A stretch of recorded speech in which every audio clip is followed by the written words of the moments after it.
talk booking international travel because I know it can be really kind of overwhelming. There's a lot that goes into it. So let's talk about what I do as an executive assistant, how I book international travel, because yes, it can be very intimidating. There's a lot that goes into it. Even after I've done it for this many years, it still makes me nervous because things can always go wrong with travel, but let's go through it together. I have a checklist. I have a travel checklist. I have an international checklist and a domestic checklist because they're a little bit different. If you need them, go to my bio, grab that. But I always go by a checklist. The first thing that you want to do is, if it's international, figure out what countries they are going to be visiting. And then you need to figure out if they need a visa for those countries. That's the first thing you need to do. And you need to do it like as soon as you figure out that they're traveling, because visas can take a little bit.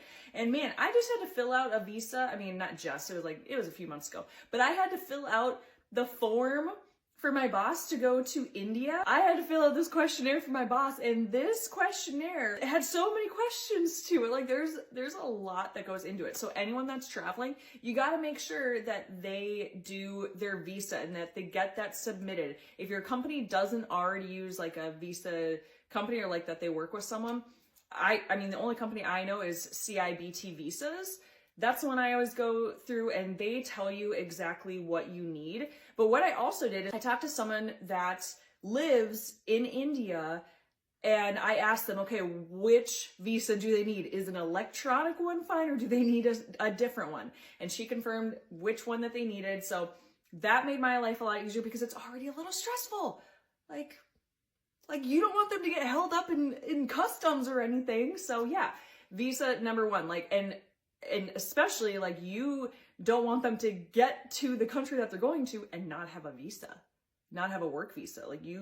And I'm not talking about a credit card, I'm talking about a work visa. So, that's one thing that you definitely want to make sure that you are doing, is checking what they need to go to that country to work. As soon as someone tells me that they are traveling, like my boss was like, hey, we are planning a trip to India. Just like you, I get nervous when it comes to international travel because I know how much goes into it, and it's not like a wham bam domestic trip that's super easy. No, there's a lot that goes into it, and you got to make sure that you have everything figured out. So number one is a visa. Number two, make sure that their passport is good, because typically a lot of these countries you need at least 6 months before the passport expires in order for them to travel to these different countries. So right there, if their passport is not, if it doesn't have 6 months left in their book, yeah, you got to get them a new passport. So it's looking into all of those little tiny details that don't seem like a big deal,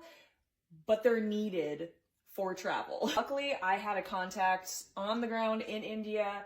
She was so helpful. She helped book the car, she booked the hotel. She was so freaking helpful. So if you can find someone in that country, or if you know someone in that country, if they can actually help you kind of plan the travel, it's gonna make your life a whole lot easier, because it can be stressful to book these kind of trips when you're not familiar with it. If you don't have a contact on the ground, I would start looking at different trip boards. I would start doing my research for what they need to get into that country, because the last thing you want is them to get stuck in customs or stuck at the airport because they don't have the correct documentation. Another thing you have to think about is time differences. Are they going to be taking meeting on US time when they're in this other country? So think about the time differences. I always create a travel agenda, and the reason I do this is to keep me organized so that I know that they're getting from point A to B to C to D, they're going through every single thing throughout the day, and I know that they're covered for each step. If you need my template for a travel agenda, that's also in my template library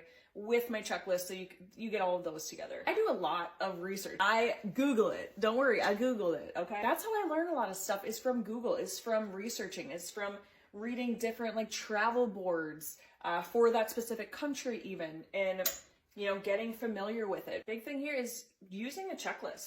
It's going to help you so you don't forget anything, because there is so much that goes into international travel. It's easy to forget a lot of things. That's why I always make sure that I use a checklist.